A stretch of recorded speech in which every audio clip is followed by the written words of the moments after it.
The film begins with a scene featuring two snakes, one white and the other green. The two snakes are sisters. They have been alive for over 1,000 years despite appearing quite young. The white snake is known as Suzhen in Chinese. Both snakes have the ability to transform into human form. They encounter a boy named Xian while they are on a mountain. He was tasting the flowers on the mountain. Both of them are surprised to learn that humans actually consume flowers. In actuality, Xian and his companions went there in search of various medicinal plants. He was traveling through the mountains at that time. It was the green snake in her original form that frightened him when she appeared there. As a result of his fear, he tumbles down the mountain and into the river below. After seeing it, the white snake feels sorry for Xian and his predicament. She has compassion for his situation. She turns into a person and goes into the river. She breathes into his mouth. She saves his life. After helping him, she goes away. When Xian awakens, he discovers that all of his friends have gathered around him. He asks them about the girl who saved his life. His friends say that we didn't find any girl here. It was all in your imagination. On the same day, a festival was to be held in the village. The master of the temple and his friends were also accompanying him to the festival. They had a doubt that monsters are gonna kill humans at this festival. Xian was heading that way with those herbs. Therefore he takes all of them with him.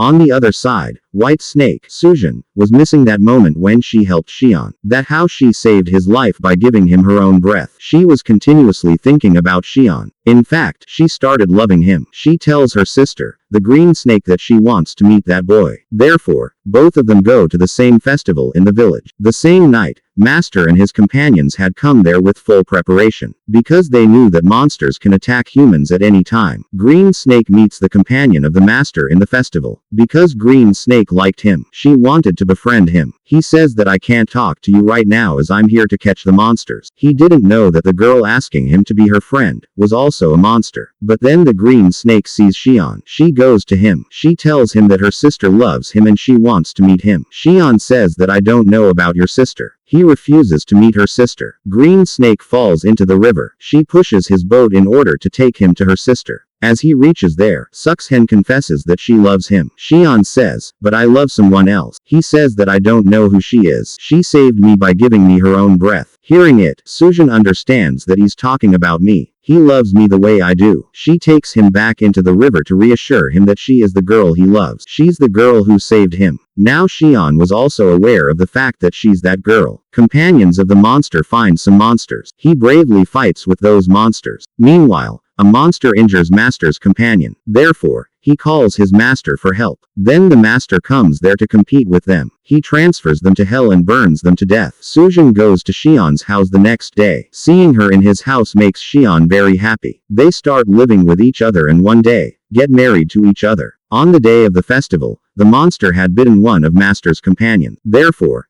Master's companion was changing into the monster. He gets upset due to it. He was tired of his life. If he becomes a monster, he'll be a danger to humans. Therefore, he was going to a deserted place to attempt suicide. While he was going to do it, the green snake comes there. She asks him that why he's doing such an act. She stops him to do this. On which, he replies that I'll become a monster. I can't become a danger to humans. Therefore, I want to take my own life. The green snake, upon hearing it, informs him of her reality. She shows her snake tongue. She says, don't worry if you become a monster. I am a monster as well. Afterward, we see Master going to the village. He finds many victims of the monster there. They were in difficulty and facing it. Therefore, Xian used to make herbs in order to save their lives. Suzhen, on the other hand, was aware that they were being attacked by those monsters. They are very powerful and dangerous. It is impossible to cure them only with herbs. Suzhen thus presses into those medicinal plants to save his husband's and those people's lives. Suzhen had a rat which was her friend. It says, what are you doing, Suzhen? Don't you realize that giving your exhalation is a threat for you? It will make you weak. But Suzhen was willing to help his husband and other people. When Xian makes villagers drink that herb fluid, they start to heal. It makes Master shocked, because according to him, it was impossible to cure these people. But seeing them healing, he is left astonished and puzzled. He inquires of Xian whether anyone assisted him in the preparation of these herbs. On which he replies, yes, my wife helped me. Master acknowledges that his wife wasn't a normal human but a monster. Therefore, he gives Xian a holy knife for his safety. Then Master goes to Suzhen. He inquires why she is engaged in these actions. You married a human in spite of being a monster. Why do you live like humans among them? I am not saying anything to you as you are a good monster. You should better leave Xi'an. Otherwise, the end wouldn't be good. I'll kill you. Saying it, the master leaves. At the night when Xi'an reaches home, he brings a medicated wine. It heals against snake venom. But Suzhan was a snake herself. Xi'an makes her drink this wine as well. Drinking it, she starts feeling weird and her state worsens. She locks herself in a room. Xi'an asks her why she's acting like this. Or if you're mad at me. Suzhan couldn't control herself and becomes a snake. To catch her, the master also comes there. They face each other. Xi'an accidentally stabs Suzhan with a holy knife given to him by a master, not realizing that Suzhan, White Snake, is actually his wife. After getting stabbed, Suzhan then goes to her sister, the Green Snake. She is unable to transform into human form again due to being injured by the holy knife. She'll be a snake forever. Xi'an asks the master about his wife. Master says that in fact, this White Snake was your wife. You married a 1,000 years old snake. He becomes shocked after acknowledging the truth. Suzhan's rat tells Xi'an about a herb that can save Suzhan's life. But getting that herb is risky and so dangerous, because monsters have occupied that place. Regardless, Xi'an goes there and tries to find the herb. Xi'an, on the other hand, is overshadowed by monsters. All companions of the master try to save Xi'an. Rat goes and gives the herb to Suzhan that saves her life. Now, she could take human form again. As she recovers, she attacks the master and his companions. She understood that they wanted to separate her and Xi'an. She brings Xi'an to a place somehow. She asks him if he's okay, but he had lost his memory. He was unable to remember anything, even his wife Suzhan. Suzhan asks the master that what did you do with my husband Xi'an, as he has forgotten me. However, pretty quickly, his recollection gets back and he comes back to normalcy. But as Suzhan was a monster, Master makes an ancient house using his powers. He imprisons her in it forever. It was impossible for her to step out of that house. Xi'an spends his entire life outside the house waiting for his wife. Master's companion had also become a monster, but a good one. He spent the remaining years with the monsters. Here, the movie ends. Thanks for watching.